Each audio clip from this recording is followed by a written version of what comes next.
Well, children, where there is so much racket, there must be something out of kilter. I think that twixt the Negroes of the South and the women at the North, all talking about rights, the white men will be in a fix pretty soon. But what's all this here talking about? That man over there says that women need to be helped into carriages and lifted over ditches and to have the best place everywhere. Nobody ever helps me into carriages or over mud puddles or gives me any best place. And ain't I a woman? Look at me. Look at my arm. I have plowed and planted and gathered into barns, and no man could head me. And ain't I a woman? I could work as much and eat as much as a man, when I could get it, and bear the lash as well.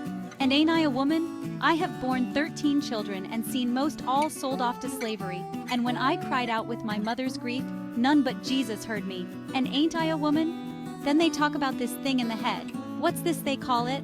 That's it, honey. What's that got to do with women's rights or Negroes' rights? If my cup won't hold but a pint and yours holds a quart, wouldn't you be mean not to let me have my little half measure full? Then that little man in black there, he says women can't have as much rights as men, 'cause Christ wasn't a woman. Where did your Christ come from? Where did your Christ come from? From God and a woman. Man had nothing to do with him. If the first woman God ever made was strong enough to turn the world upside down all alone, these women together ought to be able to turn it back and get it right side up again.